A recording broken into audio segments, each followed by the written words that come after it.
The story begins with the so-called Aldemir Republic Special Elite Forces, the Ghost, feared by soldiers and terrorist organizations worldwide, the world's premier special forces unit. Among them was a man called the Strongest. He's George Sai. Witnessing him annihilate enemies like a killing machine, people called him with reverence and awe, Mr. War. However, on July 6, 2025, this strongest man would meet his death in battle. July 6, 2025, at 2:16 a.m., a terrorist organization ignites an elimination operation. Strong winds are destabilizing their aircraft. The Ghost Captain Beck asked their comrades if the surprise attack was ruined. He concludes that half of his squad will die if they charge, so he commands to proceed with their plan. But to his surprise, George pulled a rope and instructed Beck to go and rendezvous with the others at Point B. Beck tries to stop George, but George splits down and lands on the ground with his weapon. Beck asked the pilot if he could turn back, but the pilot said it was impossible, so Beck didn't have a choice but to follow George's instructions. Despite that, he was hoping George wouldn't die. After they left, George rushed to the compound to invade the opponent. A guy aimed at him and shot, but he instantly saw it and found a place to cover. He checked the shooter and attacked the moment he found the enemy's position. He killed the guy instantly and fell to the ground from the rooftop. However, there's another enemy on his back, pointing a .45 at his head. "Don't move," the man said. George put his hands up and said, "Okay." The enemy was about to trigger the gun, but George bravely hit his arm and ended up shooting the ground. George hit the guy's foot and went on his back, then choked him. He ended the guy's life by dislocating his neck. After that scene, a few more men charged toward him. They shot him, but he used his last victim to cover while shooting back. "Quite the rough welcome," he uttered. He then hid behind the box and aimed at the enemies. He then started to shoot again and killed some more men. Someone on the radio then told him to respond if he was safe. But then, he turned off his radio and headed the gate. At the same time in location Point B, Beck and the other members of his command didn't receive any response from George. Beck was furious at George for not giving an answer. But then, the gate opened. Every one of them aimed their weapons at the gate, but it turned out to be George, reporting that the compound is secured. Beck feels relieved upon seeing George. They then went inside the compound and saw many dead bodies of their enemies. "Still a monster as always," one soldier said, and he was referring to George. At this moment, Beck approached George and angrily asked him why he acted alone. He also reminded George that those who can't follow orders have no place on their team. George then told him that the mission succeeded, so there wasn't a problem. Also, he concludes that if they had forced the operation in the situation, the unit would have been wiped out. Beck was annoyed knowing that George was still right after all. One soldier calls Beck's attention and informs him that the commanding officer is calling for him. Beck turned around while angrily telling George that he's always defying orders. George then replied, "Don't misunderstand. If there's a way for me to repay you, it's only by killing enemies and winning. I don't want to defy you, it's for the objective." Beck looked back at him without any words, then looked away in an instant. George was confused when Beck told his men to do what he had instructed them to do. Beck left, and George was wondering what Beck was referring to. He asked his companions, but he was dumbfounded when he saw them aiming their weapons at him. One soldier then apologized to him, stating that this was Beck's order. Of course, George was puzzled. He was about to reach his .45, but he was instantly shot on his head. He receives numerous bullets, and while he was facing death, he deduces that from the very beginning, Beck was planning to kill him. Before he completely died, he thought of his wife, Sophia, whom he promised he would come back alive. The moment his life ended, he suddenly woke up and saw decaying corpses feasted on by worms. He smelled a stench of death. He rose and got more confused as he last remembered he was definitely in the Ignite elimination operation. His face was covered with a bandage. He looks different. He doesn't know he was in a truck. The driver threw all the corpses into the sea, and he was included. Luckily, he was able to hold on to the cliff. He climbs the cliff and lands on the ground while saying that he was close to death. He looked back to the sea as he was in disbelief, seeing a horrifying number of corpses. The decay terrifies him. He then overheard the driver stating that it seemed like they were feeding the fish in Tokyo Bay. The truck left, and George was shocked, knowing that he was in Japan. He removed the bandage on his face and looked around. Japan was his homeland. On July 6, 2025, George Sai died, and was reincarnated on the island of despair. Where exactly is this? He asked. He was confused why he was at Tokyo Bay when he was in the Middle East a while ago. He looked back at the truck and decided to chase it. He ran as fast as he could and reached a forest. But unfortunately, he wasn't able to follow the truck as he got winded instantly. He was annoyed, asking why his body was now weak. His stomach suddenly growled, so he looked at the trees as he realized he needed to secure water and food first. Meanwhile, he climbed above the tree and sat while enjoying his piece of sugarcane. This scenario reminded him of when he got separated from friendly forces in the jungle. When he looked behind, he luckily found a small town. He immediately went to the town and saw the poverty of the place. He saw an old man selling meat with lots of flies flying around. For him, this place seems to be around the Tokyo Bay area, but he believes there shouldn't have been slums like this in Japan. What shocked him the most was when he saw himself in a mirror. He was in disbelief that he was a completely different person. He was staring at his hands for a long, but someone pulled his shoulder and called him Michio. George immediately turned around and grabbed the boy by the neck. "Michio, what are you doing?" "It's me, it's Masa," the boy said. Because of his action, George concludes Masa is an acquaintance, and he also notices Masa isn't carrying any weapons. He released Masa while telling himself that his name in this world is now Michio. Masa was clearly in pain. He informed Michio that a friend just called out to him. Michio extended his hand and apologized to Masa for acting wrong. Masa accepted his hand and said, "I'm relieved you seem well. I was worried since you were getting beaten up so much." Michio was confused since he didn't remember that he had been beaten up. Masa then mentioned someone named Ziha and told him that what Ziha said at the mining was absolute. He got terrified when he heard a familiar voice behind him, asking if he was calling Ziha without honorifics. He turned his head around and panicked upon seeing the guy behind him. This big guy turned out to be the site's supervisor, Ziha, the one Masa just mentioned. He smirked and clenched his fists while saying, "Well, if it isn't one of our crew members, a slave miner daring to call me without honorifics." He released a punch heading to Masa and hit Masa's face without any hesitation. Masa flew away, and Michio was too stunned to speak. Ziha walked toward Masa while telling him he's too stupid to remember the rules. He pulled Masa's hair and reminded him that every mistake is a penalty. Masa was suffering in pain. He was telling Ziha that he misunderstood it. He pointed at Michio and proclaimed that Michio is the one who called Ziha without honorific first, which is why he got carried away. Michio didn't say any words. He was just staring at Ziha without any fear. Now, Ziha released Masa and walked toward Michio. "You bastard. Amazing. How you're still alive after all that beating," he said. He was smiling ironically as he stared at the brave eyes of Michio. "What's with those eyes?" he asked. He concludes that Michio hasn't been beaten enough yet, so he decides to punish him more. Michio still didn't respond. Ziha is already in front of him and has released a strong blow of punch. However, Michio was able to dodge as he already expected Ziha to release a wide swing. "I have no hobby of fighting civilians, but if you're going to attack, I'll subdue you," he bravely said. Ziha tried to hit him again, but he still dodged it and strongly punched Ziha's face. Ziha felt insulted. He got mad and cursed Michio. Michio realizes that his current body is weaker than he thought just because Ziha didn't go down after hitting him with a counter. Still, he charged at him, avoided his punch once again, then jumped and raised his elbow while believing that even with his frail body, if he used his elbow, it would have sufficient strength.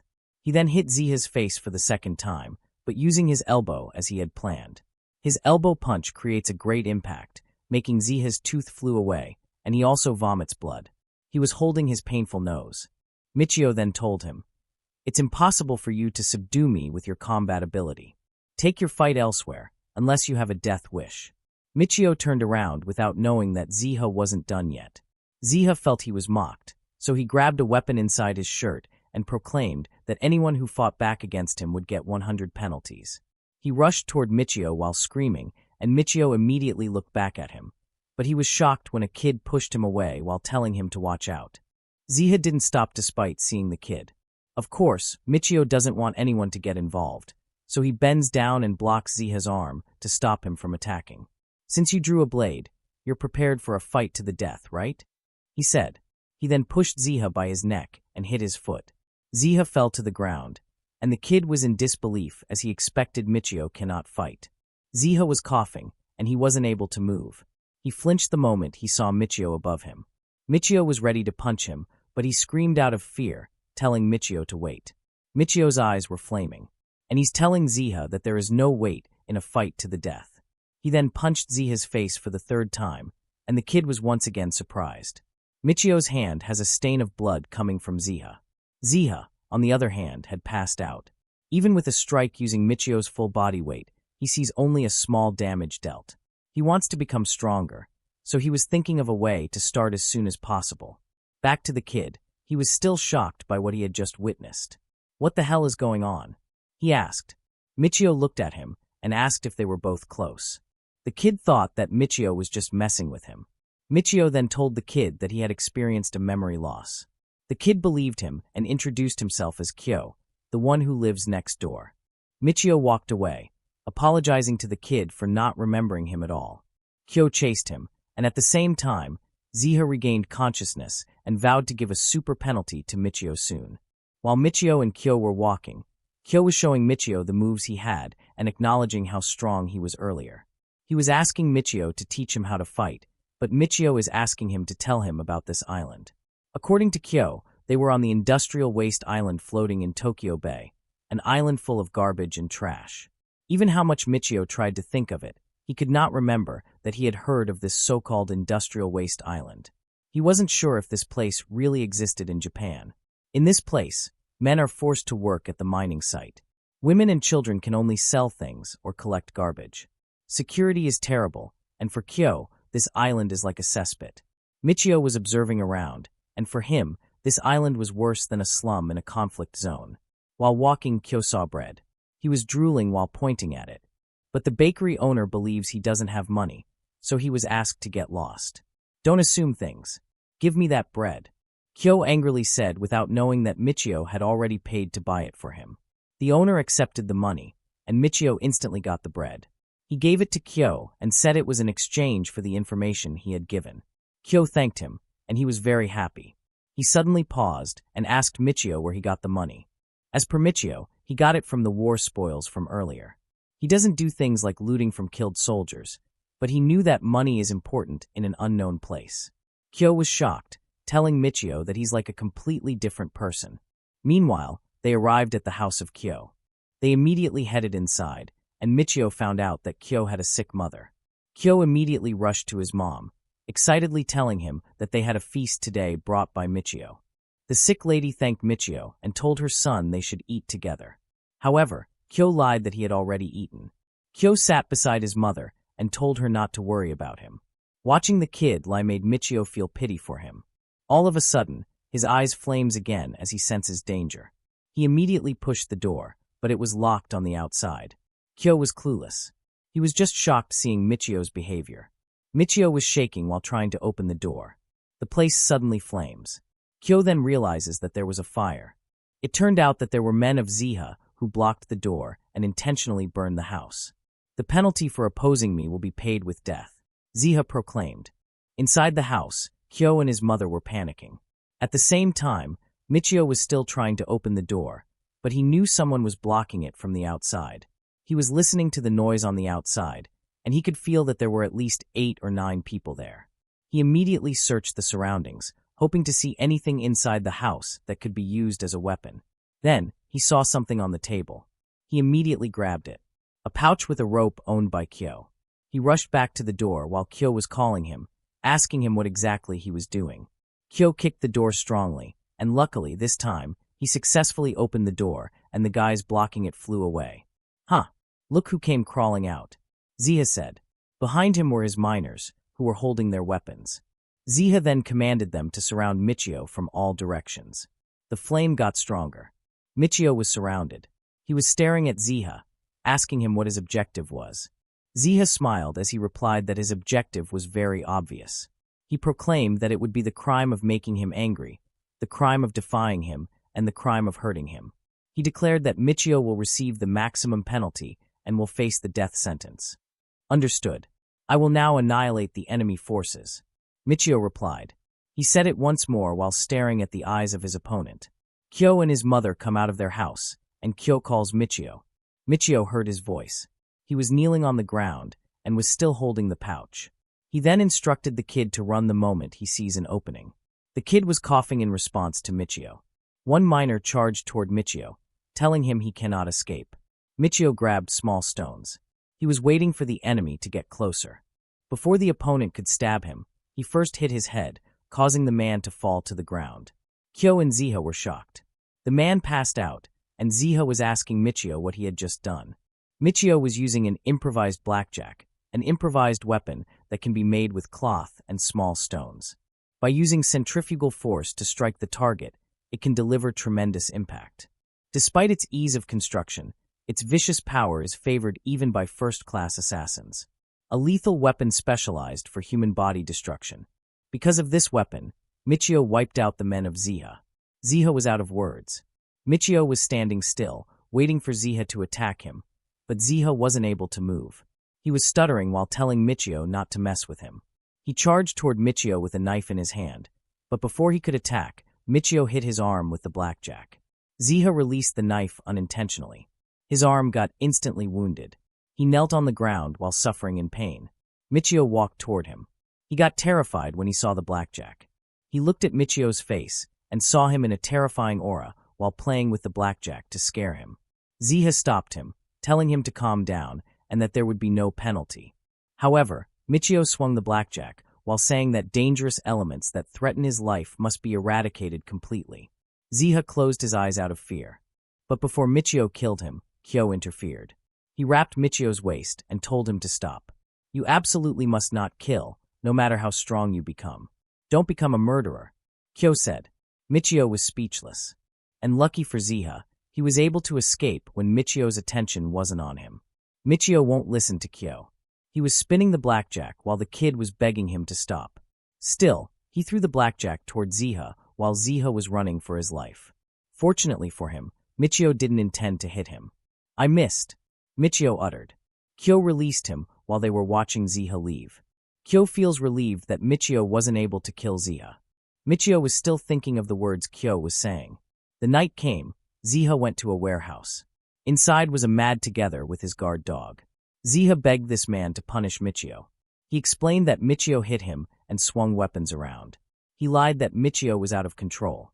He smiled when the man in front of him stood and proclaimed that what happened was unforgivable. However, the man suddenly punched his face very strongly. He was bleeding, and the man told him that a site supervisor who loses to a slave miner is the one unforgivable. The man was licking. He was clenching his fist as he uttered, "Customer service course." He punched Ziha for the second time, and blood was dripping. He punched him more, and Ziha's face could not be drawn. The blood of Ziha was on his hand, and his dog was licking it. He was smiling evilly while flaming and said, "Michio, looks like he'd be worth beating up." Right now, Michio was already at his house, and he let Kyo and the lady sleep with him. Kyo sighed as he could not accept that their house had been mercilessly burned. They have worked hard to build it, so he's still in disbelief that it was destroyed in an instant. He was wondering what they should do now that they don't have their own house anymore. His mother called Michio and asked if he was really okay that they would stay with him. Michio replied yes. But he also proclaimed that this is strictly a transaction. He wants them to provide all the information, including the island's management system, food supply network, and other important matters. Kyo was shaking. He was asking Michio why he needed all that information. He sees Michio as a weird guy since he lost his memory. Michio didn't respond. He remained silent. But he doesn't deny the fact that Kyo was right after all. Michio was a soldier who was killed by his allies on the battlefield. Probably something his captain, Beck, orchestrated. He doesn't want that slide. He wanted to get off this island and annihilate the traitors. The next day, he was training himself early in the morning. He was doing the upside-down push-up, but he instantly felt shaking, so he was annoyed that his limit was too short. He knew that he needed to rebuild his muscle strength and core from zero. While doing his training, he saw Masa running toward him while calling his name. Michio remembered that Masa was the reason why Ziha was messing with him. Right now, Masa was panting, asking him what he was doing, and informed him he would be late for the mining site. Michio was puzzled, but he wants to grab this opportunity for information gathering. He immediately went to the underground mining site together with Masa. He wore the mining uniform while listening to the given instructions. Then, he noticed those guys he had beaten up. Upon seeing them with bandages and staring angrily at him, he instantly knew these guys were Ziha's cronies. This time, the person in charge of the miners loudly proclaimed that there was an emergency announcement. He declared that Ziha was already dead, so a replacement supervisor is needed. Everyone was expecting their names to be called. The one in charge was pointing at someone, and it was Masa. Masa was shocked, asking to confirm if it was sure that he would be the replacement. After a few more minutes, the mining had begun. The slave miners are forced into manual labor in the tunnels from 7 a.m. to 11 p.m. The working environment is terrible and harsh, but it's pitch-black labor befitting the name of slaves. While the miners were doing their job, they witnessed a supervisor from the other squad beating a coworker just because he was slow. There was a nerdy guy shaking in fear. But Masa grabbed his shoulder and told him that the other squads are the same as always, but he's now the supervisor who won't hit anyone. The nerdy guy was very happy and relieved. Masa also let those who were tired rest for a bit. Michio was observing him doing his job as a supervisor. However, the other supervisor from the other squad was mocking Masa because of how he handled his people. This supervisor pushed Masa while telling him that supervisors shouldn't be doing weak shit. Spoiled guys piss me off. Should I discipline him instead? He added. The miner he was referring to receive a punishment was scared. An axe suddenly fell on the ground beside the supervisor and hit the supervisor's boots. The supervisor feels a little bit of pain, and he checked who did it to him. It turned out it was Michio, and Michio reasoned out that his hand slipped. He apologized, but he isn't sincere at all. The supervisor went closer to him and told him that an apology isn't enough. Looks like you're the one who needs discipline, huh? He added. Someone suddenly interfered. It was the guy who killed Ziha. The supervisor and Michio caught his attention. A fight, let me join too, the guy said with clenched fists. The miners knew him by the name Kuzanagi. They conclude that the supervisor and Michio will be finished by Kuzanagi's hand, as they knew him very strong. The supervisor refused to fight against Kuzanagi. Kuzanagi disagreed. He charged toward the supervisor while extending his arm and said, "If you're not going to fight, then drop dead." He punched the supervisor's face and instantly died. Everyone was shocked witnessing the unbelievable power of Kuzanagi, who killed someone in just one hit. As for Michio, it isn't just a power, as he noticed that Kuzanagi struck the vital points of the human body precisely. Then now, who's next? Kuzanagi asks. He looked toward Michio and asked him if he was willing to fight. Michio then replied that he doesn't believe in meaningless fights. Masa was behind him, commanding him to use respectful language. Kuzanagi was flaming. He smirked as he found out the guy named Michio, the one Ziha had mentioned to him. "I've been wanting to meet you," he screamed while charging toward Michio. Michio immediately positioned himself as he was willing to fight back. Everyone was too invested in watching them, but they're expecting who's gonna win the match. Kuzanagi released several punches at Michio, but Michio was able to block it. However, the miners believed he would be killed because of a barrage attack coming from Kuzanagi. Michio continued blocking as he was still observing Kuzanagi's movement. He noticed that Kuzanagi's speed, weight, and accuracy are all first class. But his wide swings always create openings. When Kuzanagi attacked using his wide swing again, Michio seized the opportunity by moving near him. They looked at each other's eyes, and Kuzanagi seemed to be surprised. Michio punched Kuzanagi in his face, and everyone couldn't believe that a weak guy managed to land a hit on Kuzanagi. Michio looked at Kuzanagi's face, and it turned out he didn't hit him straight in his face, as he was able to catch Michio's fist.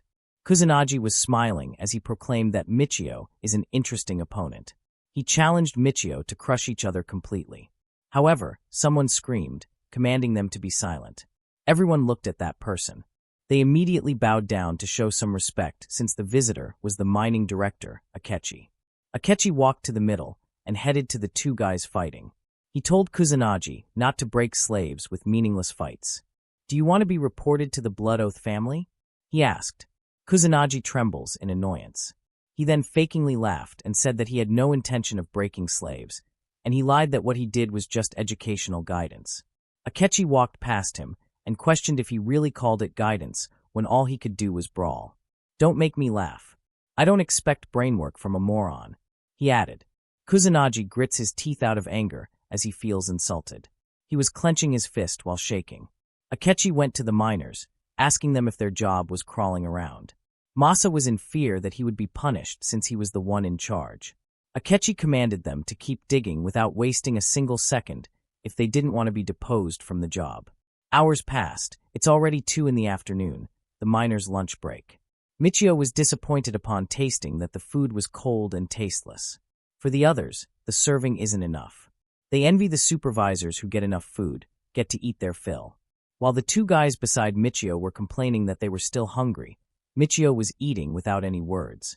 Someone handed him a supervisor's lunchbox. It was Masa, and he told him to eat it. Michio just looked at the food and refused to accept it. Masa was shocked, asking him why. He then replied that he didn't intend to owe a favor to anyone. Masa sat beside him and sighed, telling him it isn't a favor at all, but a trouble free from the time they had trouble with Ziha. He admitted that he blamed Michio at the time they had trouble with Ziha just because he was a coward. He tried to give Michio his lunchbox while saying, "I can't feel right about this. It's at least an apology. Please eat it." Michio smiled and grabbed a piece of chicken from Masa's lunchbox and said that for one false statement, 1 piece of fried chicken is appropriate. He then told Masa that they're now even, so he should now eat quickly. Masa was speechless with the kindness he saw from Michio. At the same time, 2 miners under him were already behind. They wanted to get his food, as they thought he really didn't want it. They begged him to eat, at least let them have a piece of chicken, but they got startled when the head miner angrily asked them how long they planned to keep eating. He commanded them to stand and get back to their position quickly. The slave miners are forced into nothing but harsh physical labor without human rights. One miner unfortunately passed out, and Masa was startled when it happened. He tried to wake up the guy and asked him if he was fine. He wants to help him, but the head miner commands him to move away. The head kicked the sick miner and checked his pulse. He then declared that the miner was dead. Masa was so scared. The head then ordered the nerdy guy to clean the mess and dump the dead body above ground. Masa was shaking while crying silently. Michio was behind him, and he was telling him not to push himself too hard. After that, the hard work continues without rest. Over something as trivial as death, the mining doesn't stop. Here, the value of human life is lighter than that of garbage. And Michio witnessed everything. That's all for today. Thank you so much for watching. Please don't forget to like, comment for another part, and subscribe to this channel for more content like this. Till next time.